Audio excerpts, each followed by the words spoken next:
Hi, this is Ron Janish. If you've seen this screenshot before, relax. What you're going to see is a whole lot of new material. This particular video is partially about a meeting that took place this week with a group of people from Brazil. They came up here to see what it is I'm doing because they've been watching me for a few years.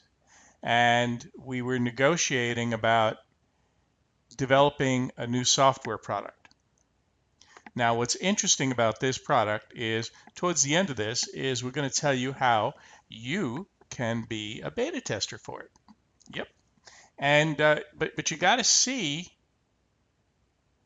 what the presentation is going to entail in order to see if you're interested in being a beta tester. Because let's face it, beta testing something takes a little bit of time and effort and interest, so you want to find out if you're going to be interested. So let me give you a little bit of history, an instant history on technical analysis, and perhaps a way to do it better, in stocks that I would not do right now because of my present forecasts on the market. Okay, well, once upon a time there were these things called lagging indicators, and this is a Dow chart with weekly data on it, and whenever the blue line goes above the red line, it's a buy, and whenever the blue line goes below the red line, it's a sell. And as you can see, it works pretty well, except on the side times here when things get kind of chopped up. But for the really long and strong moves, it does pretty well.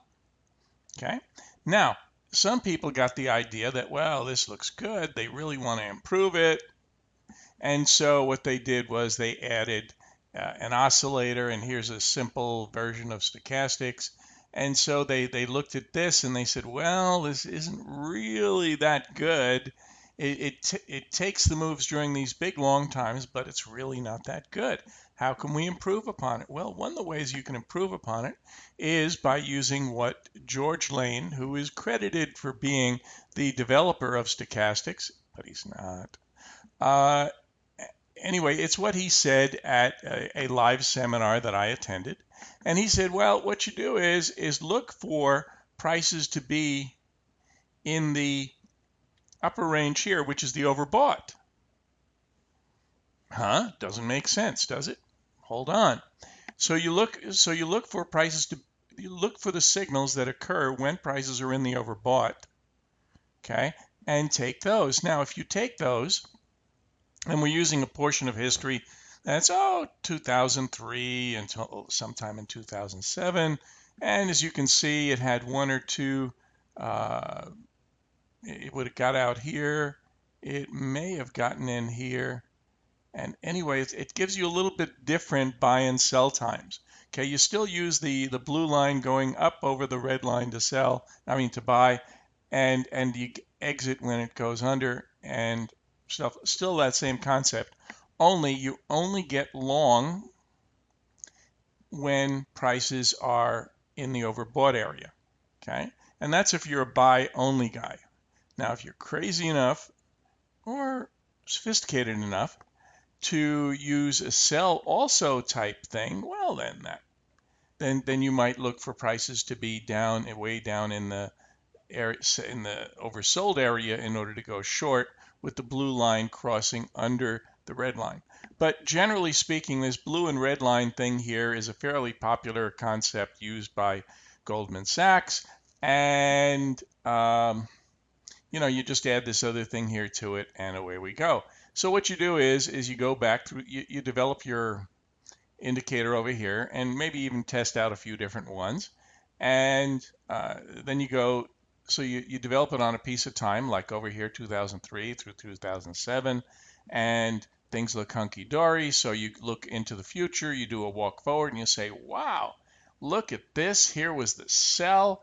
It would have gotten me short if you were sophisticated enough to go short, and taking it all the way, and would have gotten out over here, which would actually be a buy because it's up there in buy territory.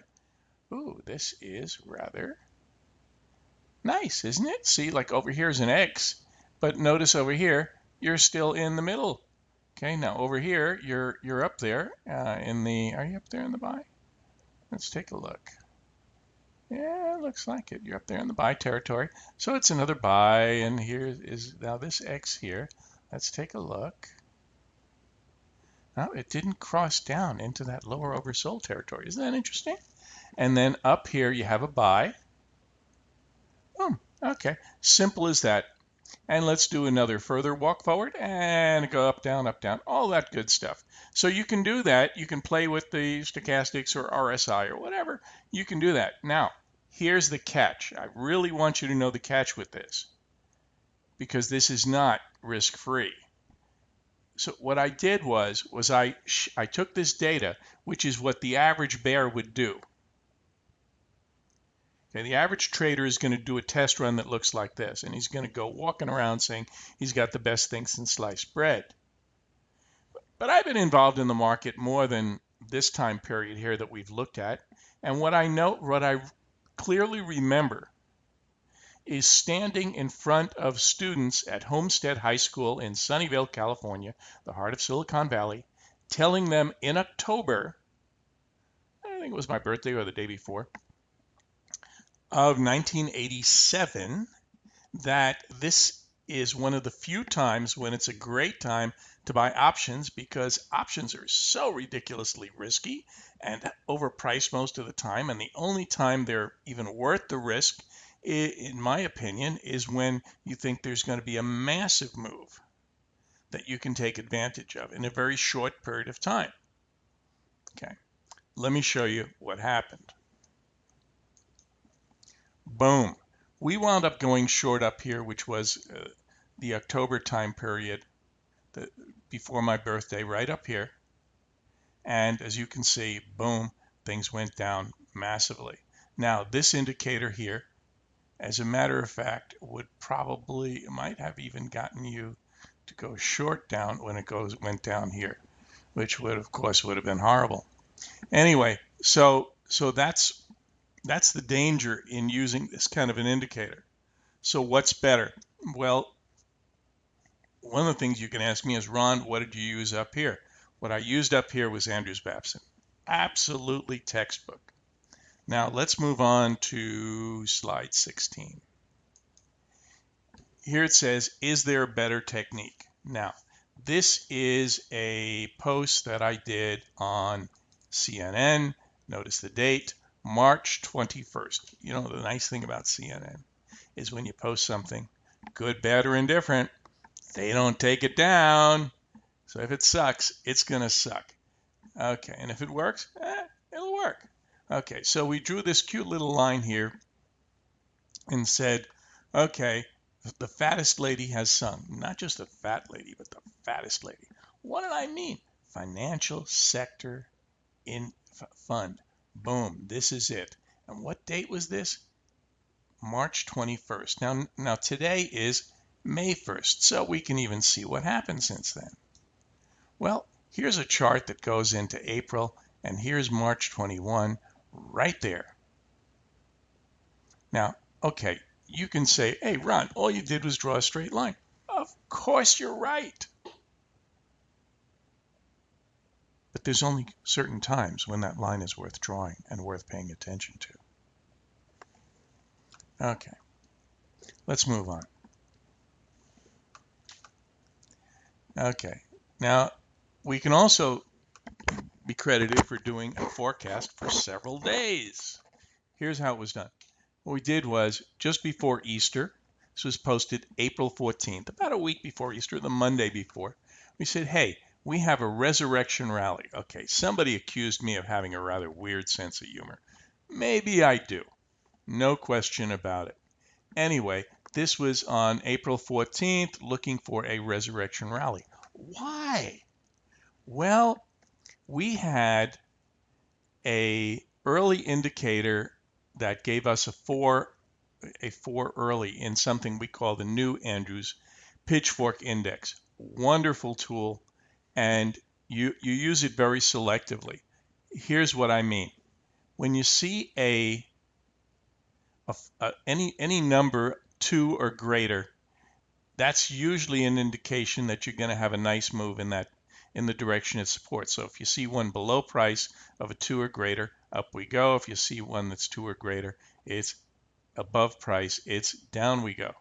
Simple as that. Here's the other thing to watch for. Sometimes you'll have numbers that are kind of congested together. What happens then is you add them up and away we go. See, 1, 1, 2, 1. Last time I counted, that equaled 5. That's a good number. Boom. 1, 1, 3. Hey, that's pretty close. That's 5. Boom. 4 and 4. Man, this is going to be a heck of a thud. Boom. Okay, let's take a look at what happened after 414.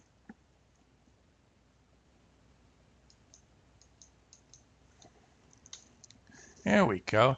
Here's 414 over here, and boom, it went up here. It was up here somewhere when it finally did stop.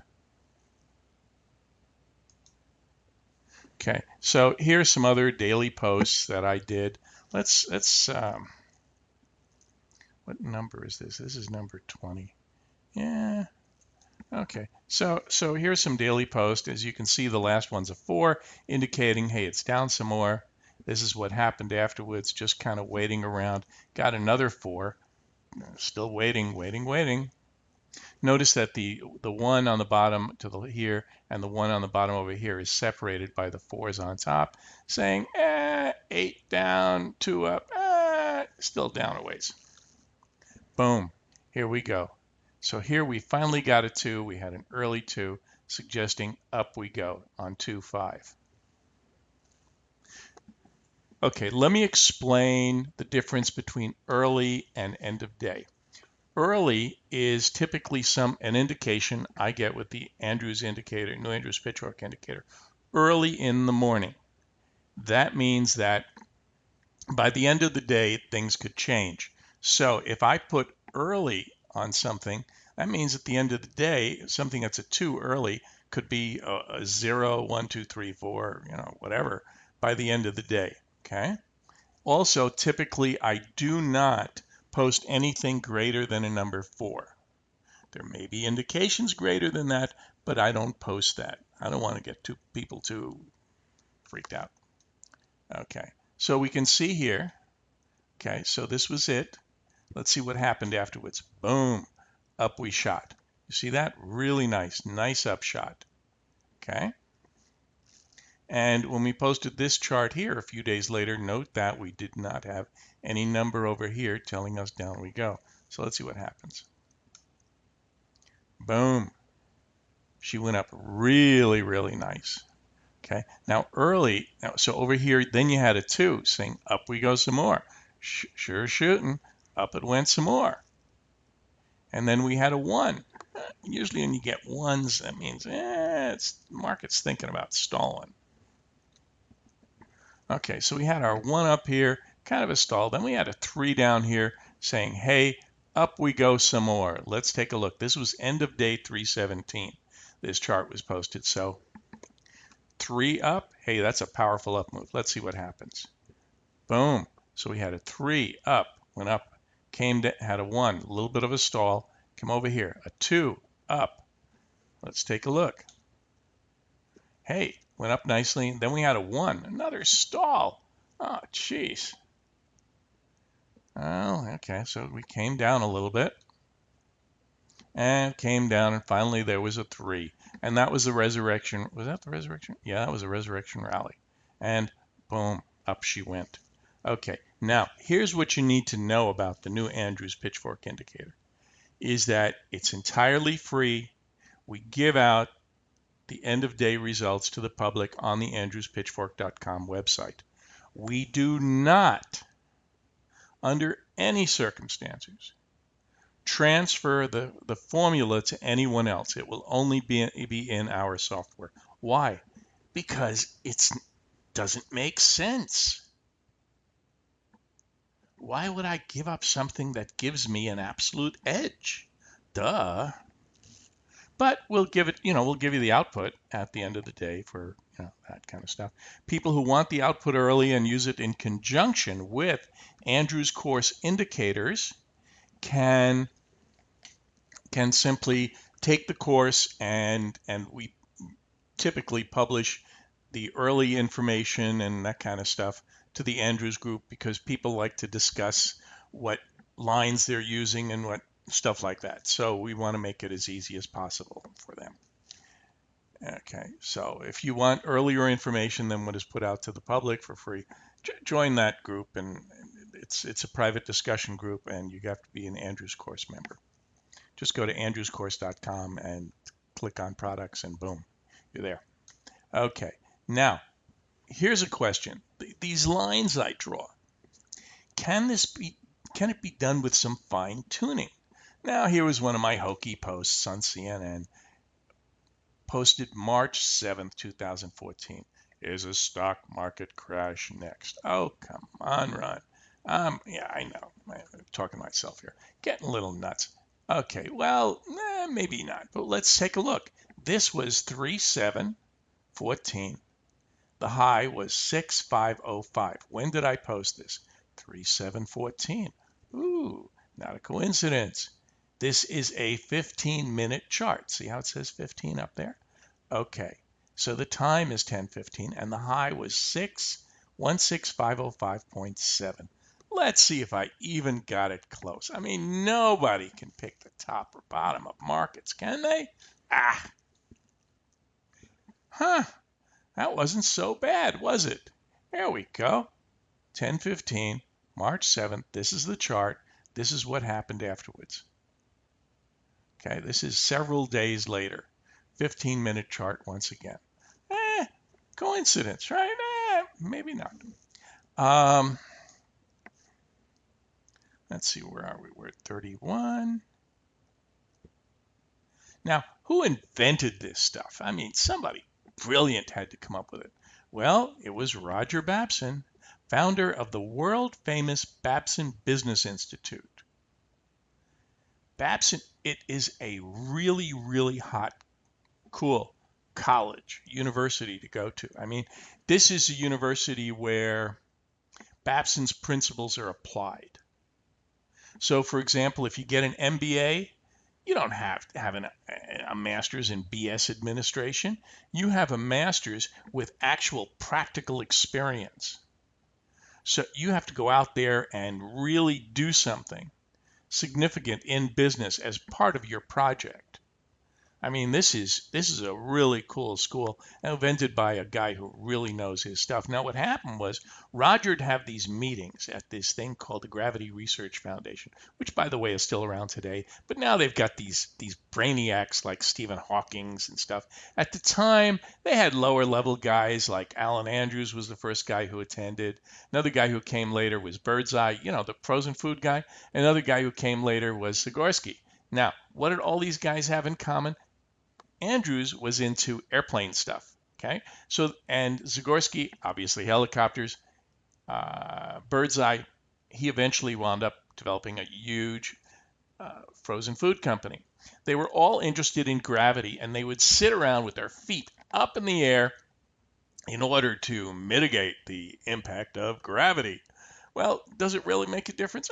Probably a little bit, but is it gravity? Well, maybe. And so Babson taught these techniques to Andrews, then Andrews developed them further, and he passed them on to some other people. Let's take a look. It was taught to a few folks. Here's an example of Alan Andrews teaching a seminar using something very ancient that hardly anybody even knows anymore. It's called a chalkboard. Was there somebody else at that seminar? See the guy in the yellow shirt? He's yours truly. So apparently there was someone else at the seminar getting up there, talking about the stuff, teaching about using the lines and stuff. Now, is anyone teaching it today? Well, could be. The thing is, you got to go to andrewscourse.com, and if you click on new, you can register for 2 different email groups. I suggest both because the content is very different. One is once in a while, and the other one is you get 1 or 2 a day sometimes. And they're both free. Okay. And then you can also click on charts and forecasts and see some cool stuff. Then you can click on videos and see some videos that are really fairly mind-blowing. One of them shows a brand new technique in the Forex, and we show you exactly, and this is a very, very advanced technique, and show you how it's done. Okay, I'll show you the decision process I used for putting some trades on. And then you get to look at a chart and say, okay, well, let's see what really happened, you know? So let's take a look. This says I can go one or two more pages. Okay. Will they stop teaching it soon? Quite possibly, because they're working on developing new software that will take over the analysis of what is being done today. And the new software will have various signals and manage the trading. Whoa. So that means that after the new software is out, this course and learning the ins and outs of this stuff, it might be in the code. And heck, people won't know the ins and outs. They just you click on a button and see stuff, right? Just like you do with software. Okay, how can it be tested? One of the things we like to do is to do real-time tests. Historical tests are nice and pretty, and you know, they're kind of like a lumber yard. You can build anything you want with it. But real-time tests, what you do is you can use a broker, or which you'll usually have this service for free, or pay somebody. Yikes. You know, there's a company out there that charges like $120 for 6 months, and they keep track of all this for you, and they make believe they're a broker or something like that. So what happens is you put in the orders, and these are the results you might see, and on a daily screen. And let's move on to another page here. Boom. Okay, there's a futures only test. Okay. There we go. And what's nice about it, if you use that service, the chart is updated automatically of what the results were and stuff like that. Okay. So what we're going to do in the software is put some of the special techniques. And this is in addition to the regular, the regular stuff, the core stuff. And so what we're going to do is we're going to put in stuff like this here. So we're still in the midst of figuring out exactly what's going to be in it, but in the phase one, we've got phases, phase 1, 2, 3, and stuff. So when we're done with phase one, which is down the road, what we're going to do is going to have available to some people beta test versions. Simple as that.